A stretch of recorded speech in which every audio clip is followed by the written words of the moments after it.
Kathleen Turner, the Hollywood powerhouse whose talent knew no bounds, faced a dramatic fall from grace. Once a beloved star, her reputation for being impossible to work with overshadowed her success. In her own words, Turner reveals the struggles, the pain, and the truths behind her notorious reputation. This is more than a confession. It's an intimate look at the woman behind the headlines. Early career and rise to fame. She burst onto the Hollywood scene in the early 1980s. Her breakthrough role came in 1981 with Body Heat, a steamy film noir directed by Lawrence Kasdan. In this debut, she played Maddie Walker, a seductive woman who lures a man into a plot of murder and deceit. The film was a commercial success, earning over $24 million at the box office. Turner's performance was widely praised, with critics noting her sultry voice and commanding screen presence. Her success in Body Heat quickly opened doors. In 1983, she starred in The Man with Two Brains, a comedy with Steve Martin. Though the film received mixed reviews, it showcased her versatility and comedic timing. Her next big role came in 1984 with Romancing the Stone, directed by Robert Zemeckis. Turner played Joan Wilder, a romance novelist who gets swept into a real-life adventure. The film was a hit, grossing over $86 million worldwide. It also won a Golden Globe Award for Best Motion Picture Musical or Comedy, and Turner herself received a Golden Globe for Best Actress in a Motion Picture Musical or Comedy. Michael Douglas, her co-star in Romancing the Stone, once said, "Kathleen is an actress of incredible range and talent. She can be tough as nails and soft as silk, all in the same scene." Their on-screen chemistry was undeniable, and they reunited for the sequel, The Jewel of the Nile, in 1985. Despite a challenging shoot, the sequel was another box office success, earning over $96 million globally. In 1986, Turner took on a more dramatic role in Peggy Sue Got Married, directed by Francis Ford Coppola. She played Peggy Sue, a woman who travels back in time to her high school days. Her performance earned her an Academy Award nomination for Best Actress. The film grossed over $41 million, solidifying her status as one of Hollywood's top actresses.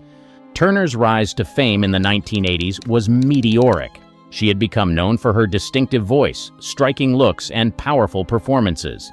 Each role she took seemed to push her further into the spotlight. Her ability to switch between genres, from noir to comedy to drama, set her apart in a competitive industry. However, with great success came immense pressure, setting the stage for the conflicts and challenges that would soon follow. The height of success. Her ascent continued unabated in the late 1980s as she delivered a series of memorable performances that solidified her position as one of Hollywood's leading ladies.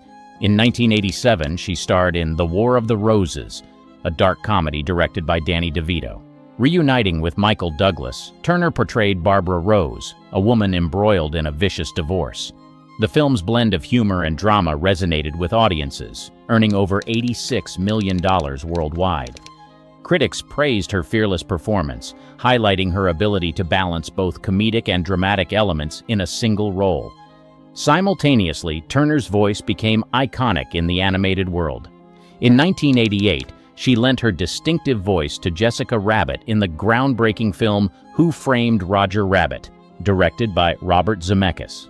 This role allowed her to reach a new audience, showcasing her vocal talents in a film that combined live action and animation. The film was a massive success, grossing over $329 million globally, and it further cemented Turner's status as a versatile performer capable of transcending genres. Despite her on-screen successes, Turner's off-screen life began to show signs of strain. The demands of stardom and the pressures of maintaining a high-profile career started to take a toll, yet she continued to take on challenging roles. In 1989, she starred in The Accidental Tourist, directed by Lawrence Kasdan, marking another collaboration with the director who helped launch her career. Her portrayal of Muriel Pritchett, a quirky dog trainer, earned her another Golden Globe nomination and further critical acclaim. The film grossed $32 million and was nominated for 4 Academy Awards, including Best Picture. During this period, Turner's reputation for being difficult to work with began to surface. On the set of The War of the Roses, there were reports of tension between her and the director, Danny DeVito. In an interview years later, DeVito commented, Kathleen is an incredible actress, but she has a very strong personality. There were definitely moments of friction. These reports, however, did little to diminish her star power at the time.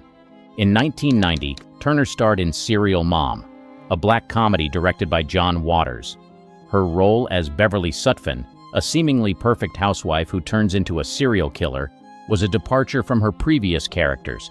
The film received mixed reviews but became a cult classic, with Turner's performance being one of its highlights. This role demonstrated her willingness to take risks and push boundaries, further showcasing her versatility. The turning point. One of the first signs of trouble emerged in 1992 when Turner was diagnosed with rheumatoid arthritis, a chronic inflammatory disorder affecting the joints. This condition caused her severe pain and limited her mobility. The diagnosis was a shock, coming at a time when she was at the height of her career.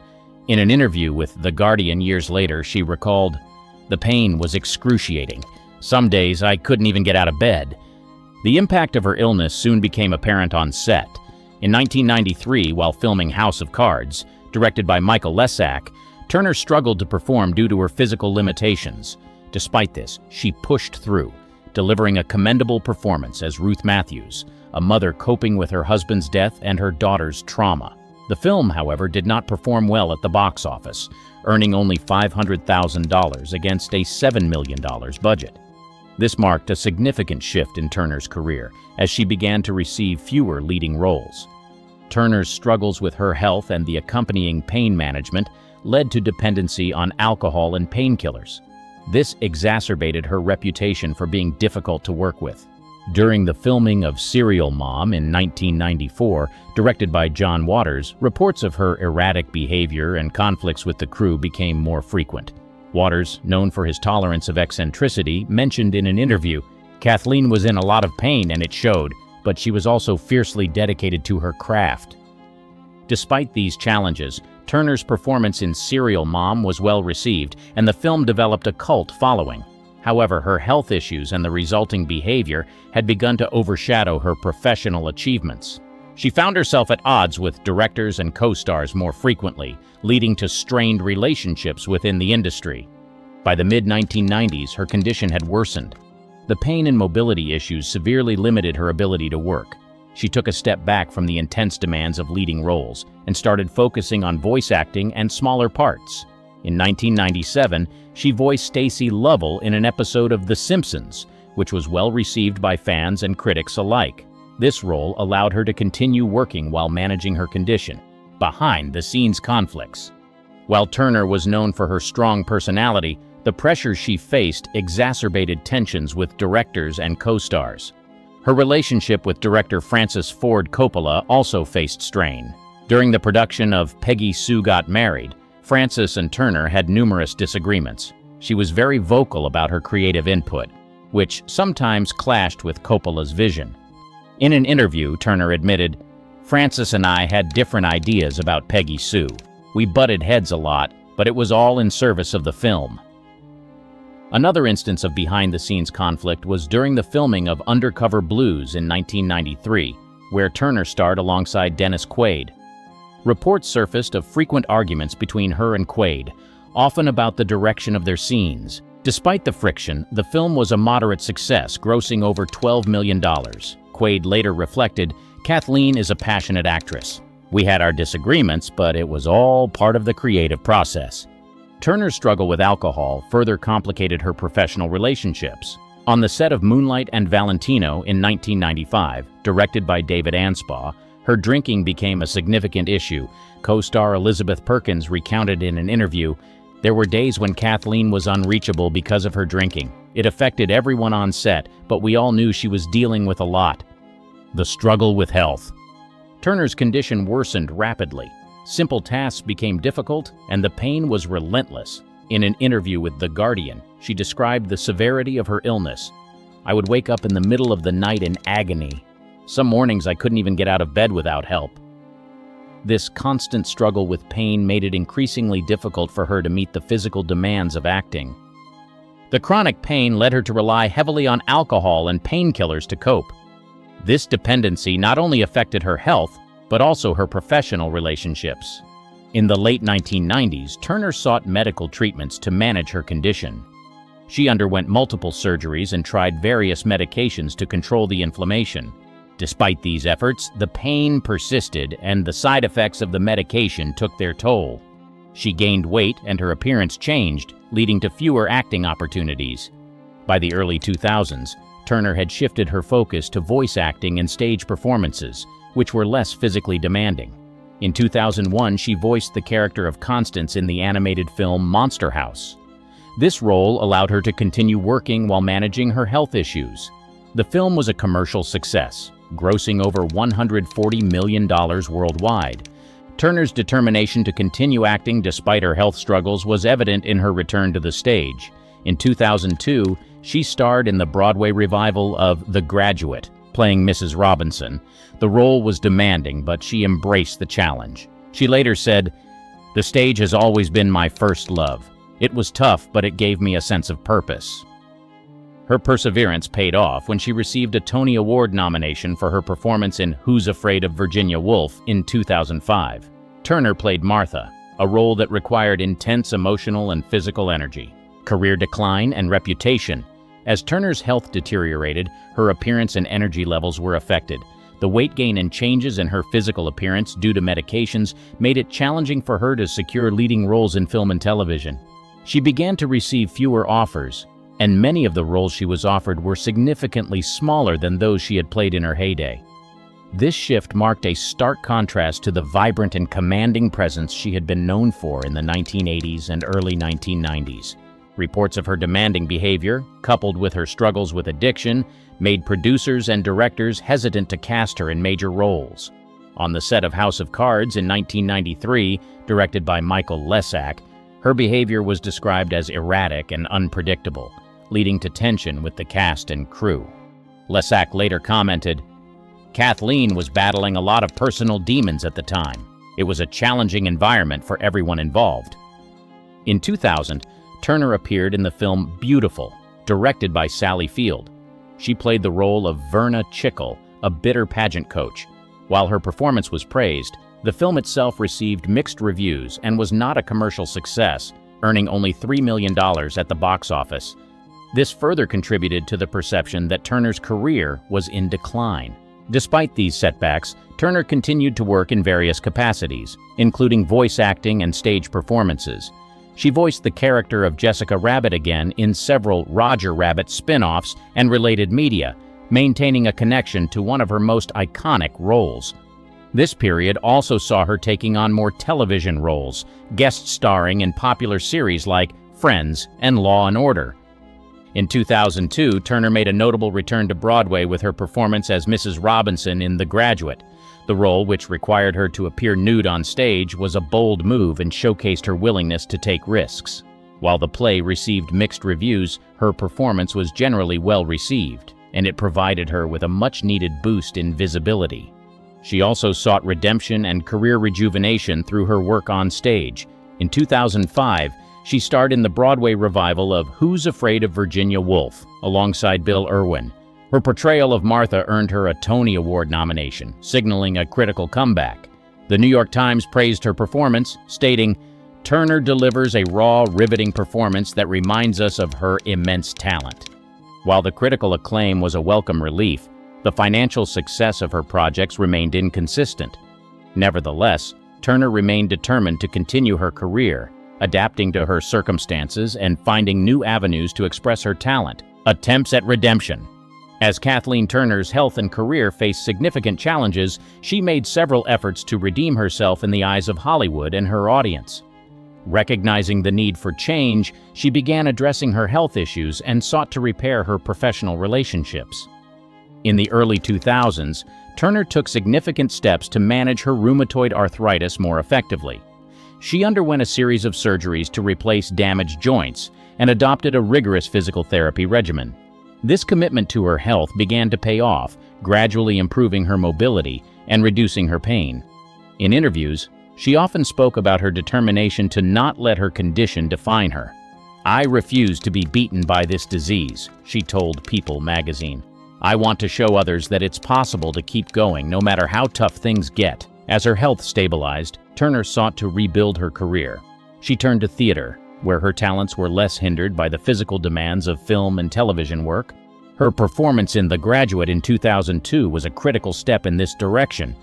Despite mixed reviews for the play, her bold portrayal of Mrs. Robinson demonstrated her willingness to take risks and reinvent herself. In 2005, Turner's role in the Broadway revival of Who's Afraid of Virginia Woolf marked a significant turning point. The play, directed by Anthony Page, saw Turner cast as Martha, a role that required intense emotional and physical exertion. Her performance was widely acclaimed, earning her a Tony Award nomination for Best Actress. Beyond theater, Turner also sought redemption through public honesty about her struggles. She began to speak openly about her battles with rheumatoid arthritis and alcoholism. In 2008, she published her memoir, Send Yourself Roses: Thoughts on My Life, Love, and Leading Roles. In the book, she candidly discussed her health issues, her struggles with addiction, and the impact these had on her career and personal life. This transparency resonated with many and humanized her in the eyes of the public. "I wanted to set the record straight and share my truth," she said in an interview with the New York Times. Turner continued to pursue roles that showcased her versatility. In 2008, she appeared in the film Marley and Me, playing Miss Cornblood, the dog trainer. Although the role was relatively small, her performance was noted for its warmth and humor. The film was a commercial success, grossing over $247 million worldwide, and it introduced her to a new generation of audiences. Personal growth and realizations. Turner began to prioritize her health and personal happiness. She realized that her previous approach, which often involved pushing through pain and ignoring her own needs, was unsustainable. This shift in perspective led her to adopt a more balanced lifestyle. She continued with physical therapy and explored holistic treatments to manage her rheumatoid arthritis. In interviews, Turner spoke about the importance of self-care and mental health. "I've learned to listen to my body and take care of myself," she said in an interview with The Guardian. "It's not about pushing through the pain anymore. It's about finding ways to live with it." Her improved health allowed her to take on new roles and projects that reignited her passion for acting. In 2010, Turner returned to Broadway in the play High, where she played Sister Jameson Connolly, a nun and substance abuse counselor. The role was demanding, both emotionally and physically, but she embraced the challenge. Although the play received mixed reviews and had a short run, Turner's performance was praised for its depth and intensity. Her candidness about her struggles and triumphs resonated with many, and she became an inspiring figure for those facing similar challenges. In a 2011 interview with CBS Sunday Morning, she reflected, "I've been through a lot, but I'm still here, still doing what I love, and that's something I'm very proud of." Turner's personal growth extended beyond her professional life.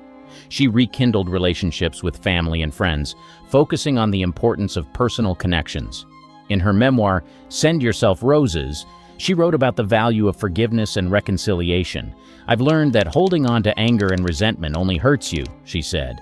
"Letting go and moving forward is a powerful thing." In addition to her acting and advocacy work, Turner began teaching master classes in acting. Sharing her extensive knowledge and experience with aspiring actors brought her a great sense of fulfillment. She found joy in mentoring the next generation and helping them navigate the complexities of the industry. "Teaching has given me a new perspective on my craft," she shared in a 2012 interview with Playbill. "It's incredibly rewarding to see young actors grow and find their own voices." Turner's realizations also led her to take on more diverse and meaningful projects. She became involved in various independent films and theater productions that aligned with her values and interests. In 2013, she starred in the film Dumb and Dumber 2, reuniting with her Romancing the Stone co-star Michael Douglas for a brief but memorable cameo. Honest Confessions. As Kathleen Turner continued her journey, she began to openly discuss her past behavior and the reasons behind it. This period was marked by a series of candid interviews and public statements where she acknowledged her mistakes and offered insights into her struggles. In her memoir, Send Yourself Roses, published in 2008, Turner addressed many of the rumors and stories about her difficult behavior on set. She did not shy away from admitting her faults. "I was in a lot of pain, and I often took it out on those around me," she wrote. "I know I was hard to work with, and I'm truly sorry for that." This honesty resonated with readers, providing a deeper understanding of her actions and the context in which they occurred. During this time, Turner also made amends with several colleagues she had clashed with in the past. In 2012, she reconnected with Michael Douglas, her co-star from Romancing the Stone and The War of the Roses. The two had experienced significant tension during their collaborations, but Turner extended an olive branch. In an interview with People, Douglas said, "Kathleen reached out to me, and we had a long conversation. It was great to clear the air and move forward." This reconciliation was a testament to Turner's commitment to personal growth and healing. Her confessions were not limited to her behavior on set. Turner also spoke about the pressures of Hollywood and the unrealistic standards placed on actors, particularly women. In a 2013 interview with the New York Times, she discussed the industry's obsession with youth and beauty. "I felt enormous pressure to look a certain way, to fit a certain mold," she said. "It was exhausting and dehumanizing.